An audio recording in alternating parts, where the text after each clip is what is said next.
So let's run through the agenda items for today. So today's course is predominantly looking at the sales and invoicing course. How do we create sales and how do we send out invoices to our customers, etc. So we're going to have a look at the quotation order invoice workflow and understand how that means. We'll also talk a little bit about back ordering and batch ordering. But the main thing that we're going to concentrate on is creating new orders, which we then convert into invoices. We'll enter in product lines, we'll edit description, we'll talk about freight, and we'll talk about credit notes as well.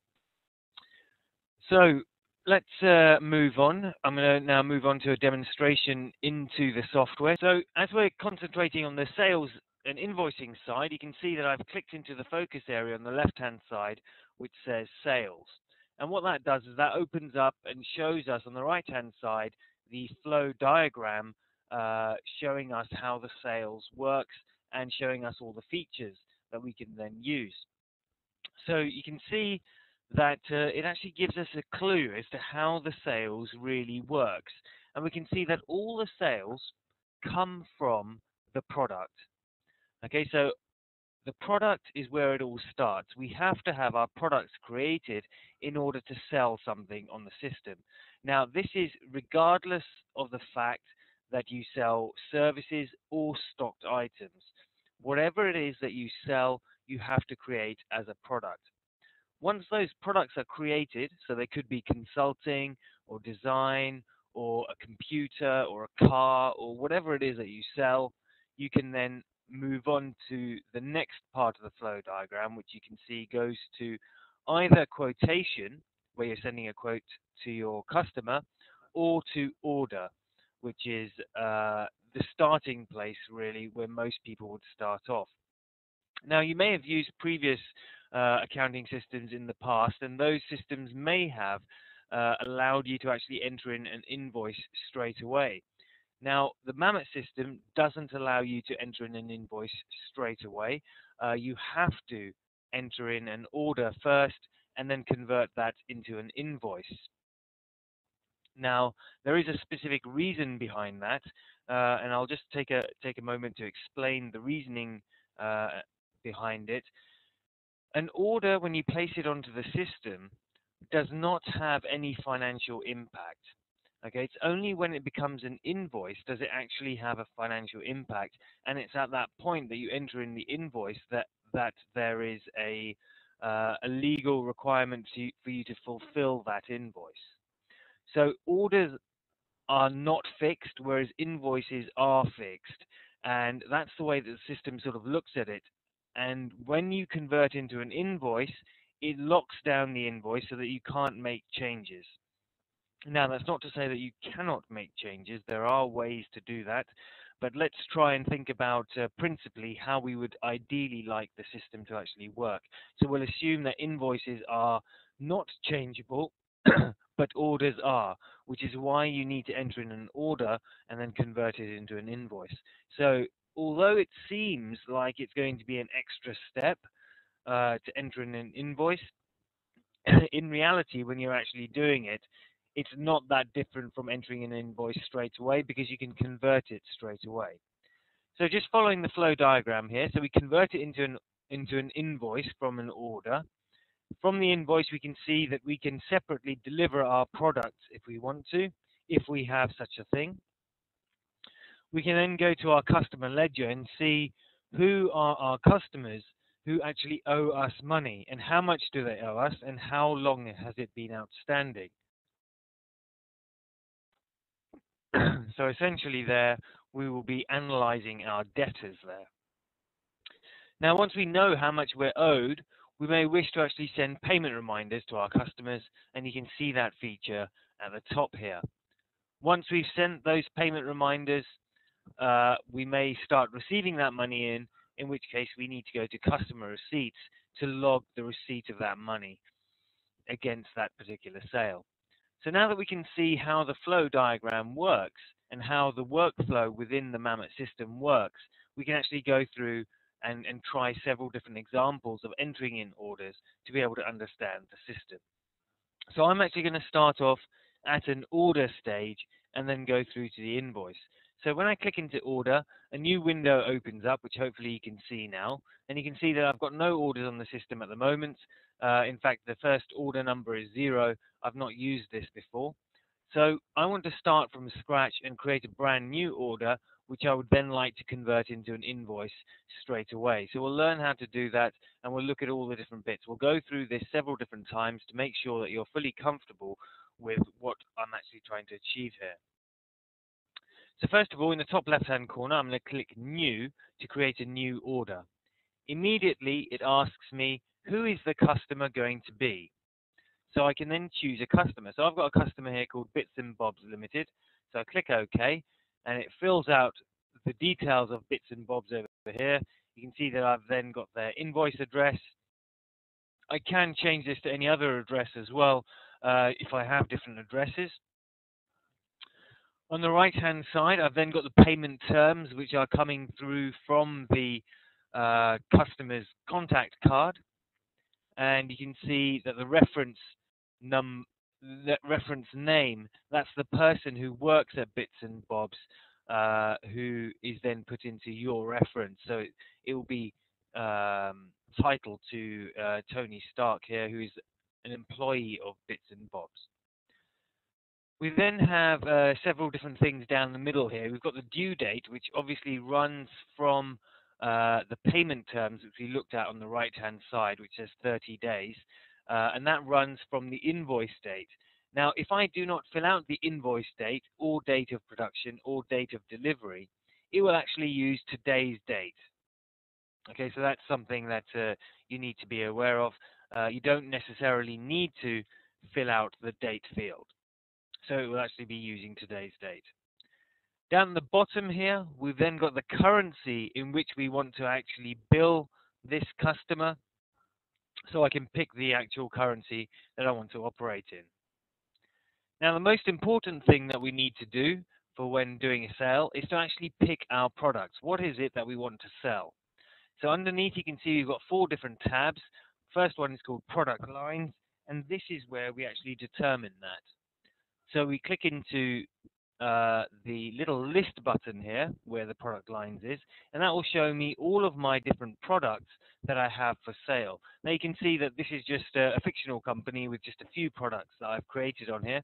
Some are service-based products and some are actual stocked items. Now I think we have a combination of different types of people on this course, some service-based, some stock-based. Now the thing that you need to remember is for the sales, everything that we're going to go through today, it's identical for both services and for stock companies. So what I want to do right now is I want to sell a PC that I sell, and I'm going to choose my computer here. So I click Insert, and it takes that computer and it puts it in.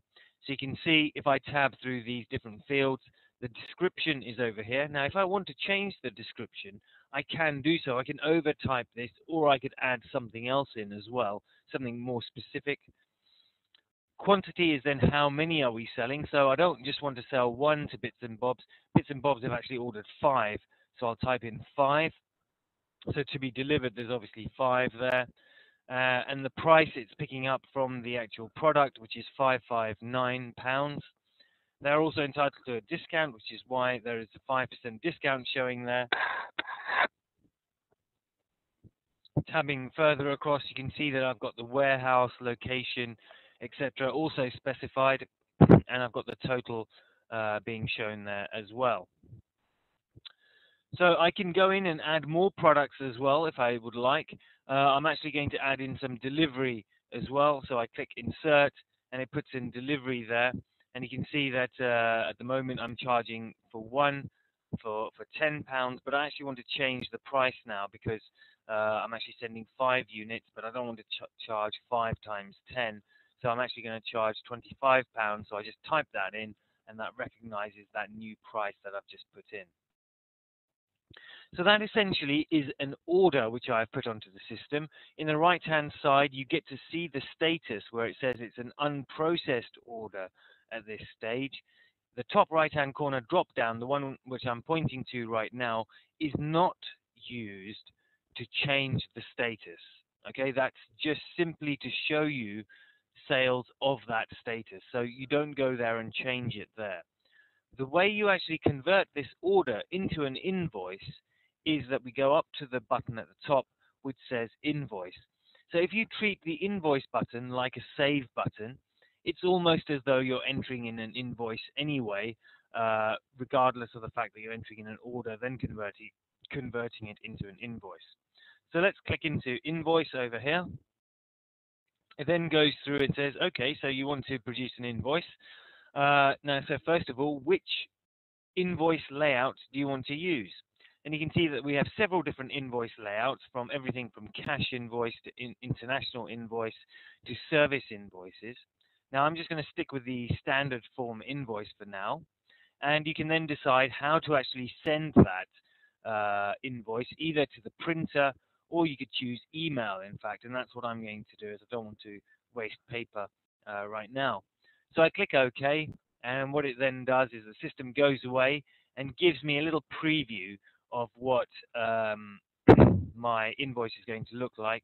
Now you can see that I must have at some point dragged in a graphic at the top of my invoice there.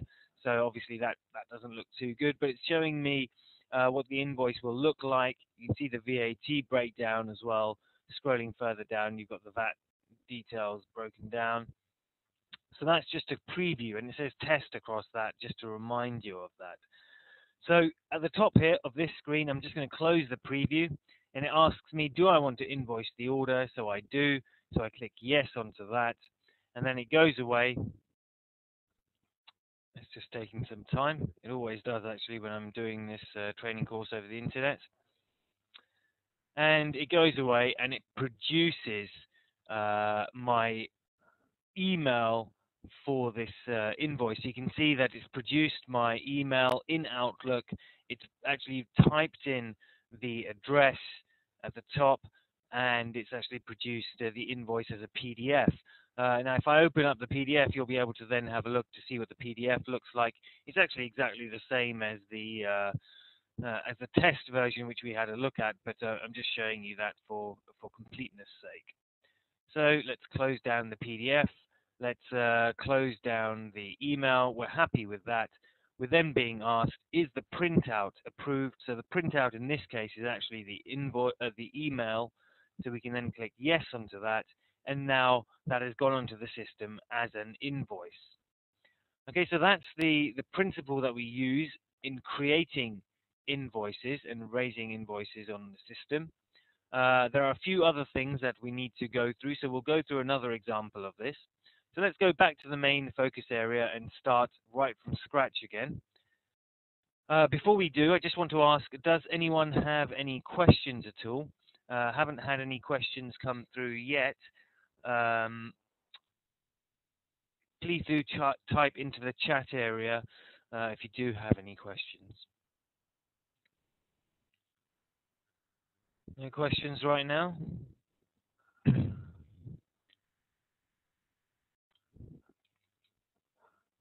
Okay, let's move on then. If you do have questions, please do type them out. Okay, so let's go through that whole scenario again.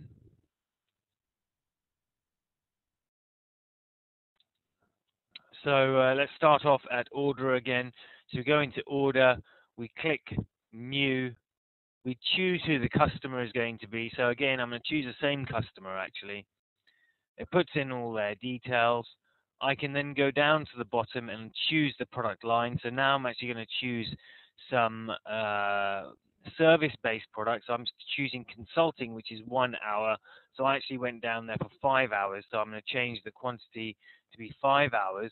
And also I did some design work for them too. So I'm just going to add in the daily rate for the artwork, put that in, and now I'm happy with that. So there are a number of other tabs here that we haven't spoken about. On the right-hand side, we've then got freight. Now, freight is not used to calculate the cost of delivery or the freight or anything like that. This is predominantly used for things like shipment numbers, or for number of pallets, number of items, things of that nature, which are then printed onto the delivery note. Okay, so that's what it's actually used for, not anything else. The next tab along is a text tab, and what this allows you to do is to just simply type in a personal message at the bottom of the invoice. It could be a personal message or something that you need to say to your customer. So, for example, you might want to say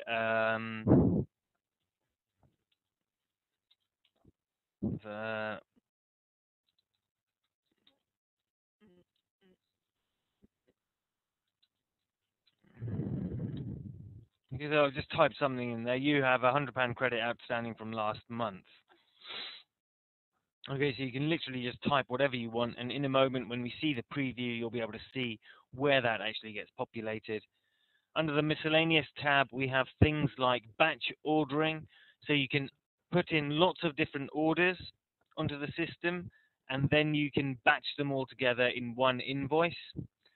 You've also got factoring over here, so if you use factoring company, then you can enable factoring onto this invoice as well. But just going back to my main screen now, we're fairly happy with that. Now, whilst we were just talking about that, I had a question come through, which was about the currency. Now, the currency that we're operating in at the moment is sterling. If I want to change the currency, all I do is at the top here, I change the currency, and it will then be, all the figures will then be in that currency. Okay, so it's as simple as that to change a currency. Okay, so just going back to what I was doing, I was entering in the details for this order. I'm happy with all of those. I want to now invoice it, so I go to invoice at the top. It then goes through and asks me which version of the invoice do I want, so I'm going to still stick with the standard form. Or actually, let's choose a slightly different one. Let's choose international invoice, and let's make sure it's going to email. Click OK. It shows me a test version. You can see that this time the invoice layout is slightly different. This is our international one. And you can see at the bottom here, you can see that the typing that I did where it says you have £100 credit outstanding from last month.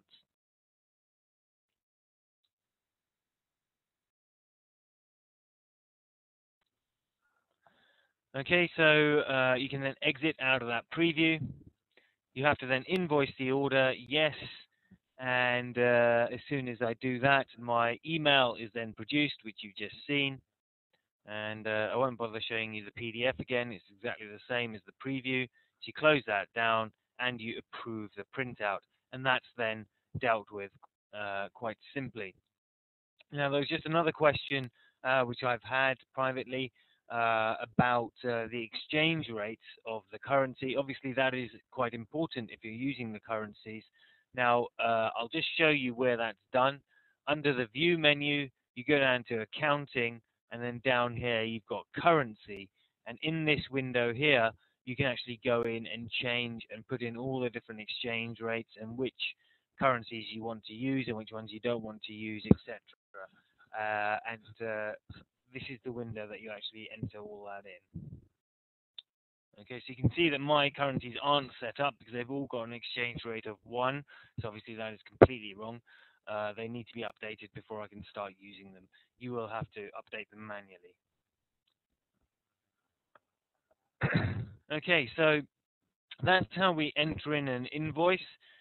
It doesn't matter if it's a stock item or a service item that you're selling, it's all entered into the same way.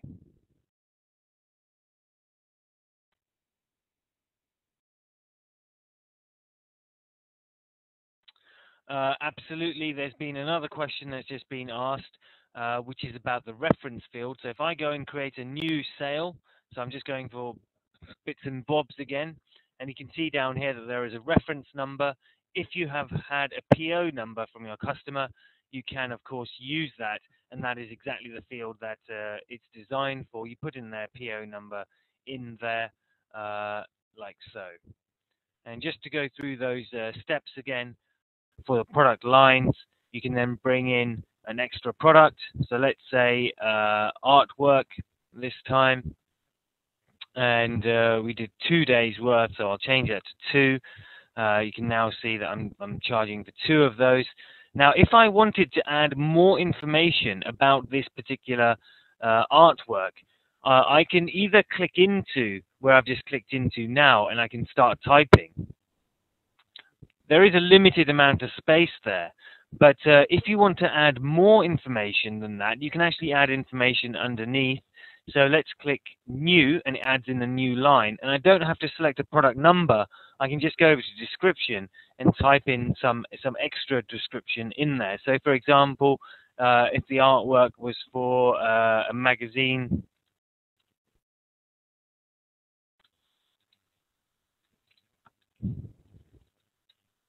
advert design, I can then type that in, and that will then be showing immediately underneath that item when we produce the invoice. So now let's go through, do the invoice.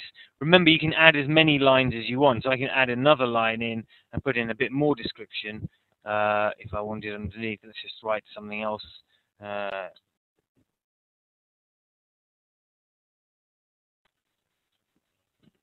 Test description. So let's invoice this. I go to invoice at the top. I send through to email because I want to email it, although obviously you can print it. You click OK. It shows you a test version. You can now see that we've got the artwork daily rate, and then underneath that you've got the magazine advert design and then the test description. I can then exit out of that, invoice the orders, and it then goes away and produces the email in the same way, and close that and approve the printout, and it's now been dealt with quite nicely. Okay, so before we move on, I just want to ask everyone if they are comfortable with entering in invoices, or if there's any other questions.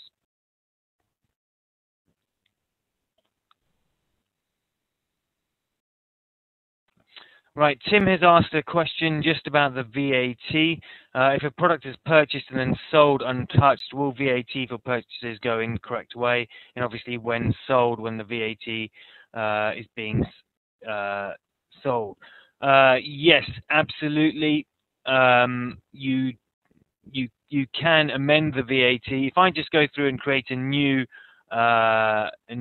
sale, we'll do it again for bits and bobs.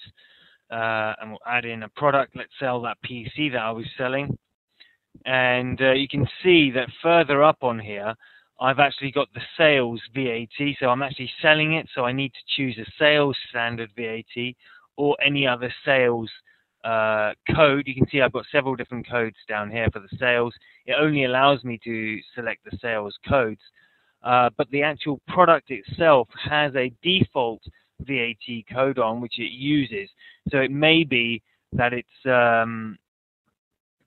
selecting the wrong one because you've got the wrong code set as default, or you could select the default as being the right one so that it speeds up data entry. Okay, so hopefully that answers your question, Tim.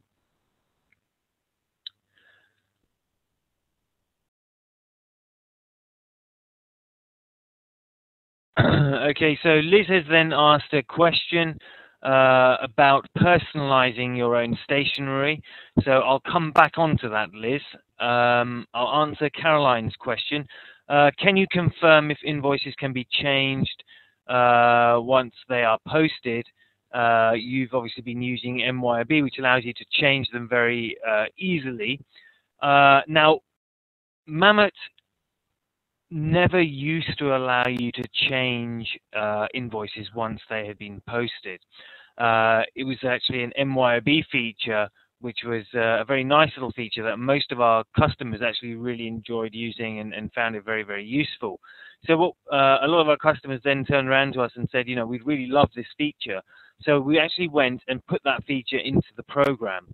Now, those invoices which I've been putting onto the system, certain things in there can now be changed. You do have to go through a certain systematic way of doing that, and I'll just show you briefly how that's done. You go to File, you go to database utilities, so it's somewhere very different to where you'd normally go, so you have to be aware of the fact that you're actually going to change something. And then we have this new feature here which says edit posted invoices and journals. You have to then re-log in as the administrator to actually do that. So let me just log in again. And it should then open up a new window, which you can now see. And what you basically have to do is search for your invoice.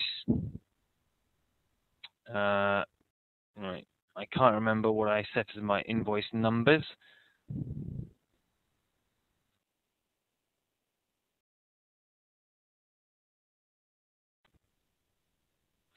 Okay, so you have to know your invoice number, and then you can search for it.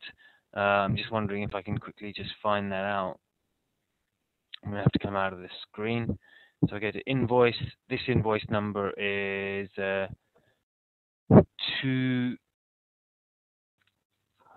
Let me just jot this down, otherwise I won't remember when I go to the other screen. So 2010007.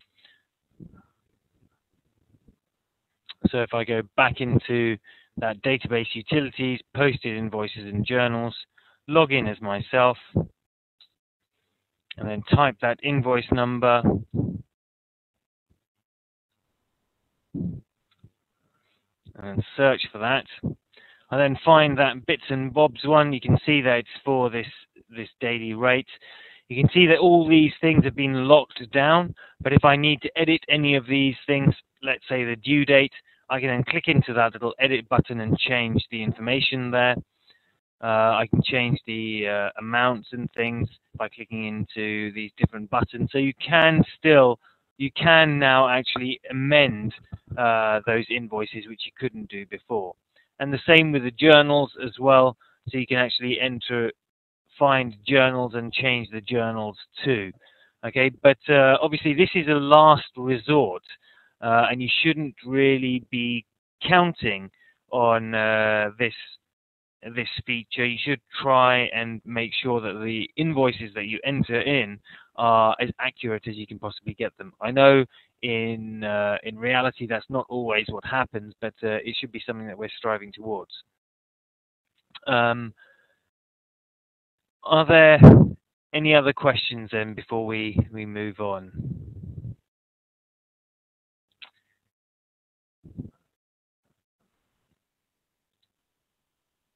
Okay, great. Let's move on then. So we looked at how we enter in invoices into the system. So now what we need to be able to do is to check to see who actually owes us money and how long they owe it to us for. So over here we've got the customer ledger. By clicking into here, we'll be able to then go in and see our debtors, which are our customers. So you can see here that I've got a list of my customers who owe us money. So you can see that I've only got 2. When you highlight a particular customer, you are then shown what that balance, which is shown on the right-hand side, is actually made up of. So over here, you can see Bits and Bobs actually owes us £5,293, and that is actually made up of 3 different invoices, which I'm currently highlighting down at the bottom here. Okay, so that's quite useful to be able to see. Down the left-hand side, we've then got a ledger list. So if we click into that, that then shows us by invoice number the different invoices on the system. Further down, we then have the aged analysis, which shows us what is outstanding and what is current. So you can see all of Bits and Bobs is current, but this other customer of ours, which is Parts R Us, is actually overdue, and some of it is overdue by 30 days. Okay, so this window is very, very useful in order to actually analyze your customers. Now, you may then want to actually send them a payment reminder, so you can use this payment reminder feature. It's very, very easy to use. It's wizard driven. You can see that the wizard has now just popped up. I can then click next. I can then run a query on on these. Now what I'm going to do is I'm just going to set this to be in the future, a couple of months, so that we actually get something coming up for being overdue. So I click next. It's showing me all the things that would be being sent. So you can see that we've got some first reminders and some notice of debt collection. Those are because they were already outstanding as of today. So I've obviously told the system that after the first and second reminder to send a notice of debt collection. You then click next. It then shows you a proposal of what it's going to actually do. Okay, so you just double check everything there. So close out of the preview, click next, and now it's actually produced the different reminders. So you can then print these out by clicking onto the print button. So over here we have this one for bits and bobs. You can see the 3 different invoices which I've raised with a total of £5,293. I can then flick and go to the next reminder by clicking on this button, and this is then the notice of debt collection for Parts R Us for 2 different invoices that you can see on the system there, and I could then click print and print that out also. So I'm just going to close the preview and then click complete, and it's done those payment reminders there. Hopefully now that we've been sending those letters, we'll be now ready to start accepting money for these customer receipts. So we go to customer receipts over here on the right hand side, and here we choose the customer that is actually paying us. So let's say it's Bits and Bobs Limited. We click OK, and we are now shown this screen. We then enter in the date of the payment. That's the actual date that we receive the money. We choose the account into which the money is going to go to. So I'm choosing my current account. And then what we do is we place a tick next to the invoice which wants to be paid. So they've given us £940.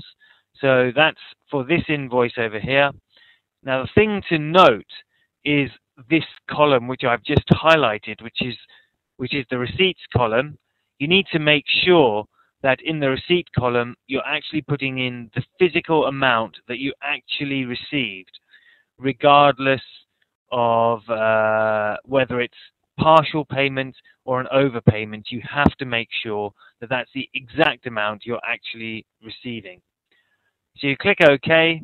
It then tells you that there's been an entry into the ledger, and that has now been dealt with. So if I go back now to customer receipts and choose Bits and Bobs, you can now see that there's only 2 invoices outstanding. Similarly, if I go back to the customer ledger and look under Bits and Bobs, you can now see there are only 2 invoices, that one for 3,000 odd and that one for just over 1,000. So they're now the only ones outstanding. You can also use this window to accept money into your bank account too. Let's say that that Bits and Bobs paid us £3,500 and didn't tell us for which invoice it was for.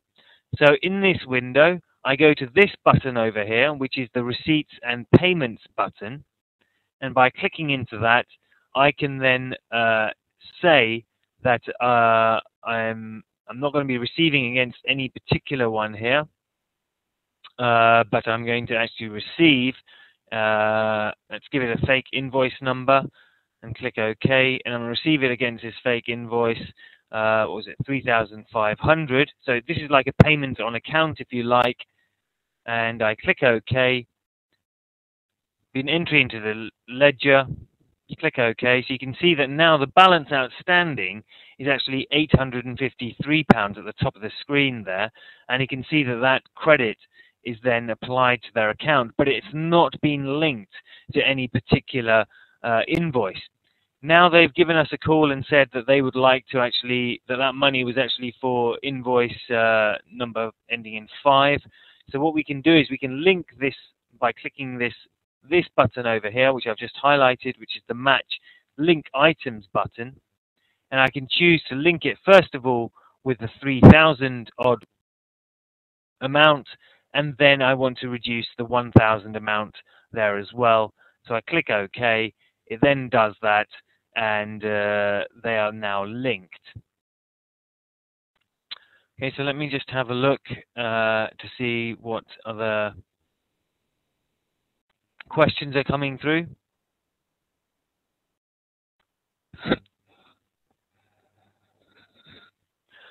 Right, we've got a few different questions coming through here. Question from Caroline: is there an age analysis report that lists all the outstanding invoices by customer, giving the overdue period? Yes, there is. In fact, the age analysis that you saw over here is by customer. So you can see the customers are listed here and the overdues are given here. To print this out, what you need to do is just go to this print button over here, and that will print your report. Alternatively, you can go to the reporting section and pull off a report, but it will be the same sort of report as what you get from here. At the top, you can see that you have the aging periods. You have the 30 days, 60 days, 90 days, and 90 plus. So that's what you can then do. Liz has then asked about payment reminders. Are they all letters? Well, they're not really letters. They're more like statements asking for the payment, and they can be emailed. Wherever you see a print button, the print button is print to screen or print to email or print to PDF. Printing is getting your information out, whether it's physically printing or whether it's printing to email. You choose the print button and it will then do that for you. Any other questions then, please?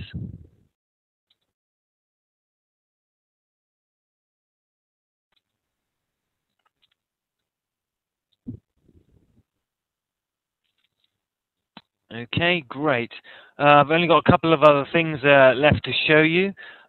First of all, I had the question about customizing the invoices and the invoice layout. Now, they can be customized, but you do need to know how to be able to do that, and it's not that straightforward. Now, the good thing is that support are more than ready to help you do that. Please do give them a call. They'll talk you through it. There is also a service that we provide where we will actually customize those for you. Now, all those things that you print out are actually reports. So if I go down to the settings for reports, you can see that I've got report or label editor here, which I'll go into in just a moment. But I just wanted to show you the add logos to order printouts. This is a very easy way of actually adding logos to your printouts. So if you just wanted to bring your logo, it tells you what size your logo should be. So please do try and stick to that, otherwise it doesn't really work very well. So I'm just trying to find a picture. Let's have a look. This will do. Click OK. That's my image. I want that on my invoice. So I then click Next. It tells me that it's bigger. Do I wish to continue? I'll continue, but obviously you shouldn't. You then choose each of the things that you would like your logo to appear on. If I wanted to appear on everything, I can send everything across, or I could do it manually by picking. Click Next. I then choose where I want my logo to appear, so top left, top center, top right. I can then remove any information as well. So for example, my logo might contain my company name, so I don't need my company name being shown, so I could remove that. If I don't have a fax number or a website, I can actually remove those details from my invoices as well by simply placing ticks in all of these places. You then click Next, and it tells you if there is a space conflict. If there is, you can click the edit button and move things around. Obviously, I chose a logo that was far too big. If you choose one which is the right size, then you won't get a space conflict, and you'll then be able to click Complete, and it will then do everything for you. Now, if you want to actually manually move things around in your report, in your invoice rather, you can then go to Report Label Editor and actually go down to Invoice. So I'm just clicking I. It goes down to the I, so I'm going to choose Invoice now and click Edit at the top over here. Now this is what it actually looks like, the layout. Each one of these little fields is actually running from an expression in the database. It's not that easy to comprehend if you've not used this before. You can see that here's that Snickers thing that I put in, that logo. I can move that to wherever I want.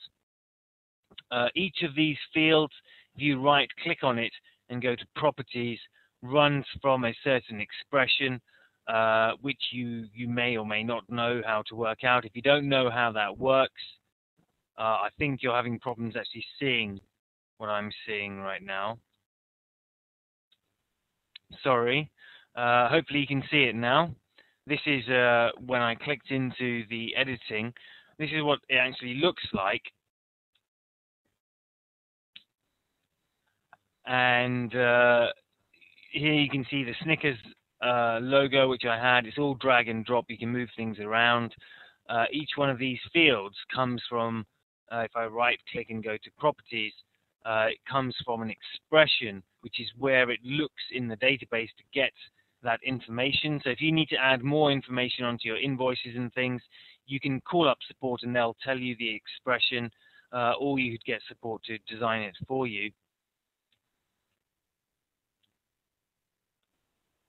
Tim is then asking about the logo edition in Office Mini. I think that the logo edition is available in Office Mini.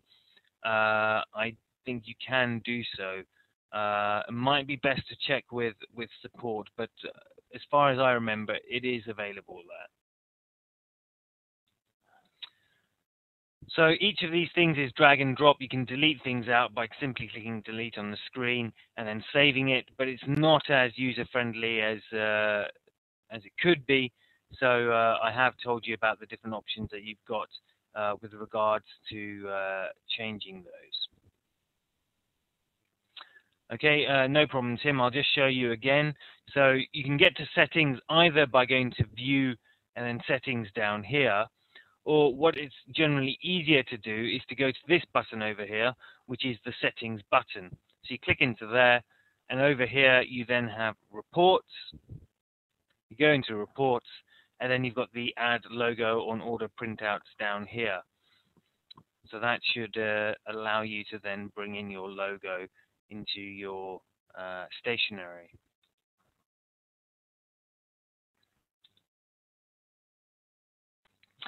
Okay, right. So we're nearing the end of the course. I have yet just left to show you the settings for the sales and invoicing. Let's just run through that. Now you can see that there are quite a few different settings. I'm just going to really point out the most important ones at this stage, which I believe that some of you might be concerned with. So we've got some over here which say things like company reserves purchases for customers. So if you reserve items, you can use those. Company uses service invoices. So obviously if you're a service company, make sure that's ticked.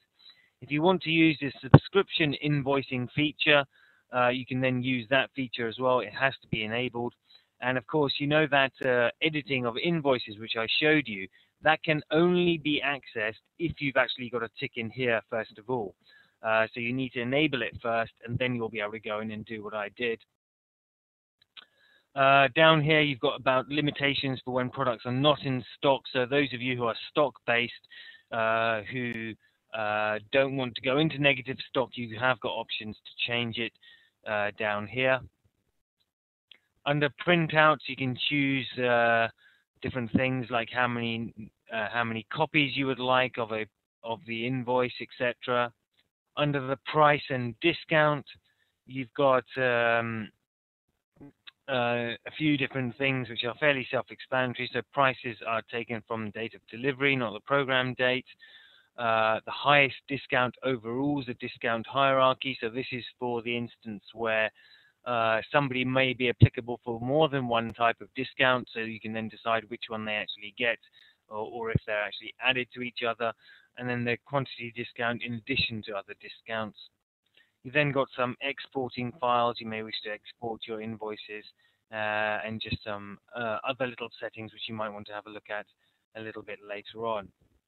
Now, sorry, I have forgotten one other thing, and that is the credit notes facility.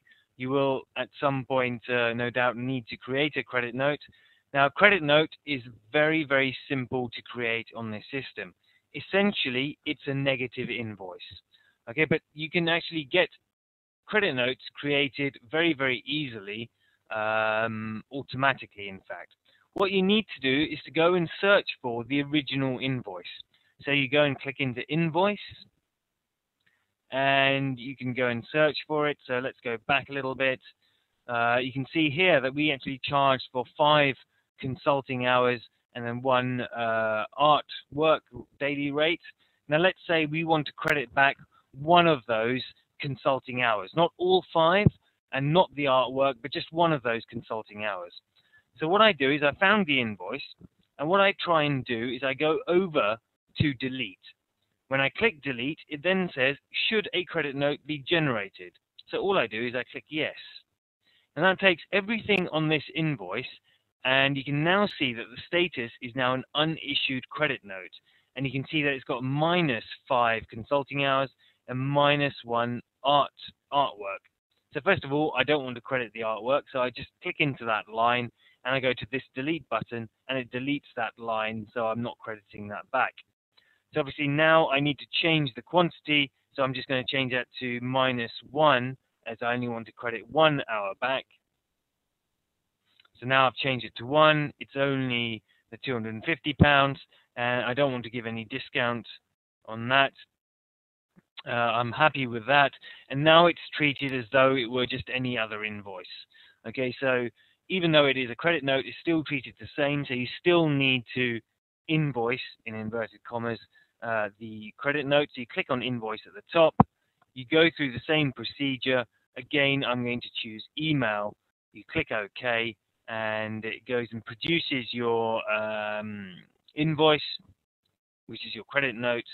And you can see that under the payment terms, it actually calls it a credit note as well. So you exit out of that, invoice the order, yes, and then you'll be given an email with that credit note, and it's called a credit note as well. If I open that up for you, you can see that it's obviously a credit note. It calls it credit note at the top, and in payment terms, it calls it credit note 2. So close that down. That's how we create a credit note. It's very simple. It's simply a negative invoice, and it's quite easy to create them automatically. Okay, so do we have any other questions? You can set your own invoice and credit note numbers. That's actually done on the system when you first set up the system. As you're creating your company file, it actually asks you about those numbers, and you can then put them in. Otherwise, if you forgot to do them at that point, you can actually go to the company settings. So I'm going to the settings button, company settings, and then over here we have the number series. So you click into the number series, and you can see that they're all red at the moment because I've been using them and I can't change them. But when you haven't used them, you can then go in and change those numbering sequences, and it will continue from whichever number you put in there last. Okay, but it goes red as soon as you start using them. Any other questions then, please?